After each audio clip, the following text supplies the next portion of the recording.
Hi viewers, welcome to our channel. ఈరోజు మనం సామాన్య శాస్త్రం 7వ తరగతి పాఠ్యపుస్తకంలోని మొక్కలలో ప్రత్యుత్పత్తి పాఠంలో కొన్ని ముఖ్యమైన అంశాలను చూద్దాం. పువ్వు ప్రారంభమయ్యే చోట కాడ కొంచెం ఉబ్బినట్లుగా కనిపిస్తుంది. దీనినే పుష్పాసనం అంటారు.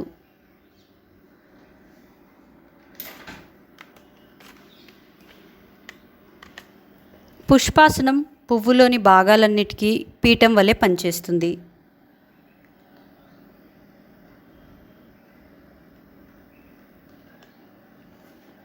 పువ్వు యొక్క ఆకుపచ్చని గొట్టంలా ఉండే నిర్మాణాన్ని రక్షణ పత్రావళి అంటారు.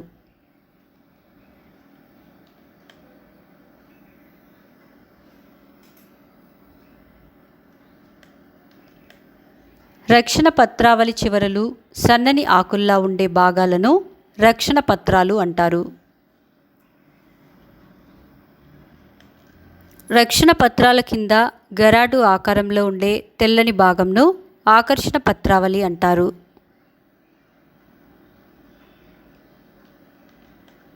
ఆకర్షణ పత్రాలను తొలగించినప్పుడు లోపలి వైపు సన్నని, మెత్తని, పొడవైన నిర్మాణం ఉంటుంది. దీనినే కేసరదండం అంటారు.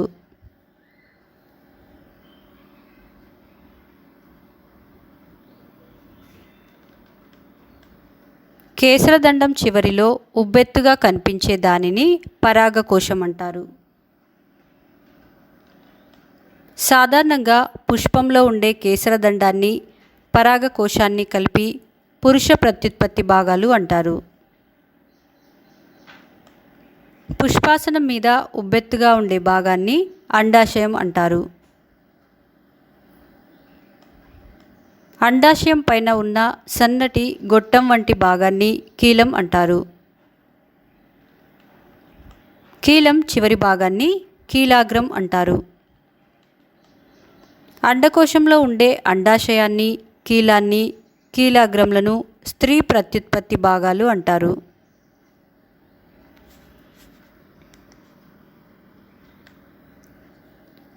పుష్పంలోని భాగాలకు సంబంధించిన పటంను పరిశీలించండి.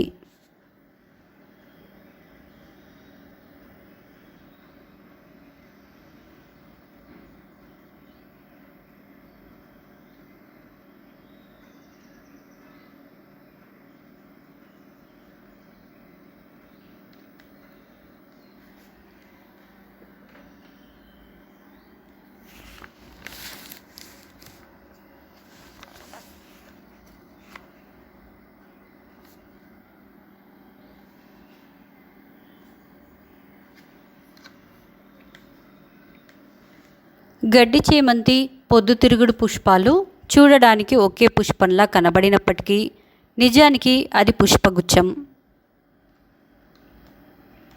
పుష్పగుచ్చంలోని చిన్న చిన్న పుష్పాలను పుష్పకాలు అంటారు. పుష్పాలలో 4 వలయాలలో పుష్ప భాగాలు ఉంటే అటువంటి పుష్పాలను సంపూర్ణ పుష్పాలు అంటారు. మందార, ఉమ్మెత్త, తూటిపూలు మొదలైనవి సంపూర్ణ పుష్పాలు.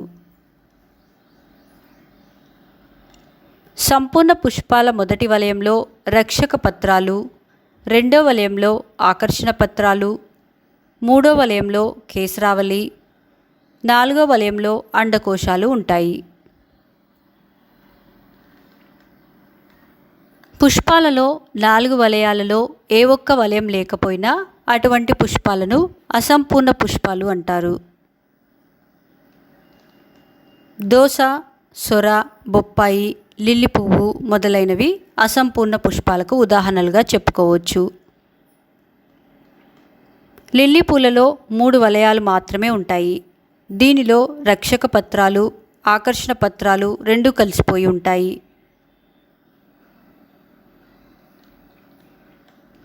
కేసరావళి కానీ అండకోశం కానీ ఏదో ఒక్కటే ఉన్నట్లయితే అటువంటి పుష్పాలను ఏకలింగ పుష్పాలు అంటారు.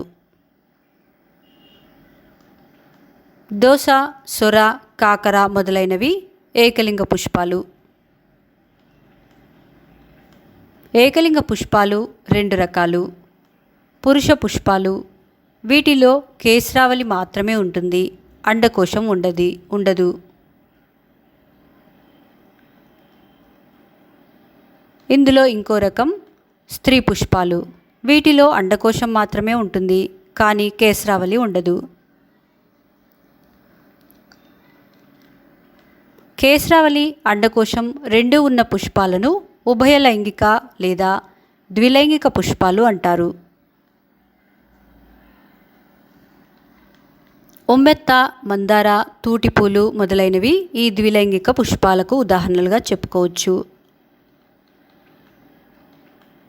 పరాగరేణువులు పురుష బీజాలను ఉత్పత్తి చేస్తాయి. అండాశయంలో అండాలు వేర్వేరు గదులలో అమరి ఉంటాయి. అండాలలో స్త్రీ సంయోగ బీజాలు ఉంటాయి. ఒక మొక్కలోని పరాగకోశంలోని పరాగరేణువులు కీలాగ్రాన్ని చేరే విధానాన్ని పరాగ సంపర్కం అంటారు.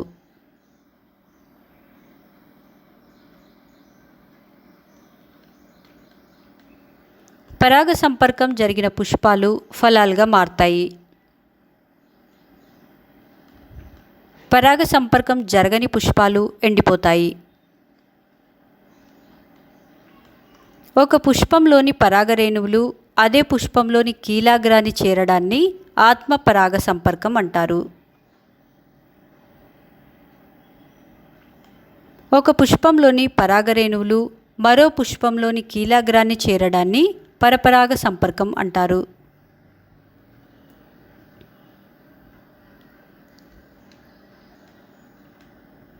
పక్షులు, కీటకాలు సహజమైన పరాగ సంపర్క వాహకాలుగా పనిచేస్తాయి. స్త్రీ పురుష సంయోగ బీజాలు కలిసి సంయుక్త బీజం ఏర్పడడాన్ని ఫలదీకరణం అంటారు. స్త్రీ పురుష సంయోగ బీజాలు కలిసి సంయుక్త బీజం ఏర్పడే విధానాన్ని లైంగిక ప్రత్యుత్పత్తి అంటారు.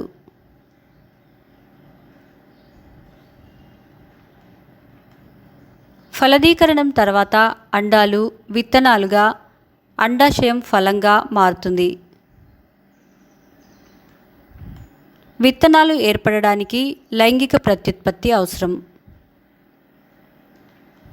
మొక్కలలో లైంగిక ప్రత్యుత్పత్తి ద్వారా స్త్రీ పురుష సంయోగ బీజాల కలయిక వల్ల ఏర్పడిన సంయుక్త బీజం నుంచి కొత్త మొక్కలు ఉత్పత్తి అవుతాయి. పుష్పాలు కాకుండా ఇతర భాగాల ద్వారా కొత్త మొక్కలను ఉత్పత్తి చేయడాన్ని అలైంగిక ప్రత్యుత్పత్తి అంటారు.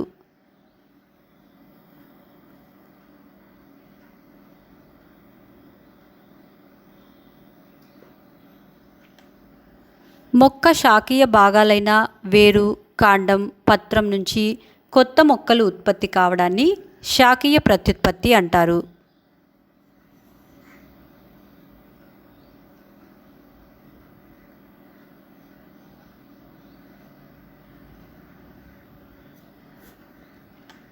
బంగాళదుంప, రణపాల, గులాబీ, మందారం, మల్లె మొదలైన మొక్కలలో శాఖీయ ప్రత్యుత్పత్తి జరుగుతుంది.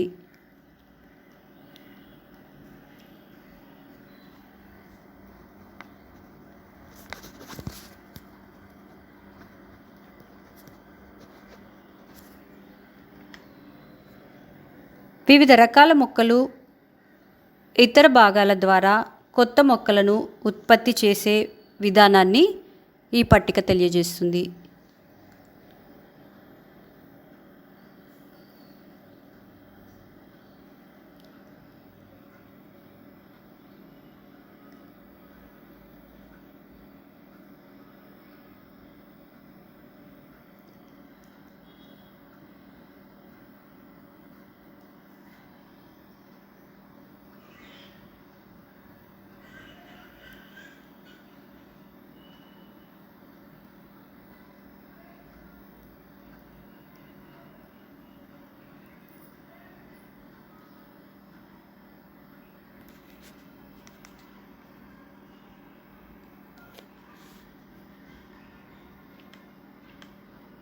జిలేబీ పిండికి ఈస్ట్ అనే పదార్థంను కలిపి కొంతసేపు ఉంచి జిలేబీలు తయారు చేస్తే రుచిగా ఉంటాయి.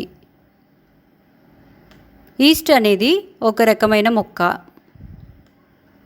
ఈస్ట్లలో కోరకీ భవనం ద్వారా కొత్త మొక్కలు ఏర్పడతాయి. ఈస్టులో లక్షణాలు వంటి బాహ్య నిర్మాణాలు ఉత్పత్తి అయి పెరుగుతుంటాయి. తర్వాత తల్లి మొక్క నుంచి తెగిపోయి స్వతంత్ర జీవనాన్ని గడుపుతాయి.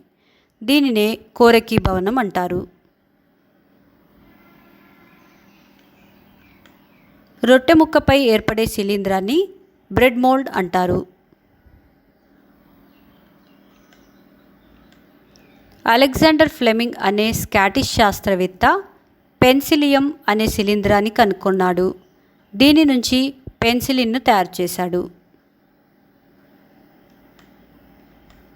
బ్యాక్టీరియా ద్వారా కలిగే అనేక వ్యాధులను నయం చేయడానికి యాంటీబయాటిక్గా పెన్సిలిన్ ఉపయోగపడుతుంది.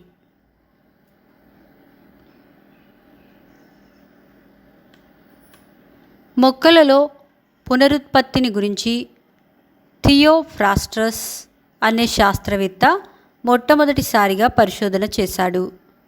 ఇతడు గ్రీకు తత్వవేత్త అయిన అరిస్టాటిల్ శిష్యుడు.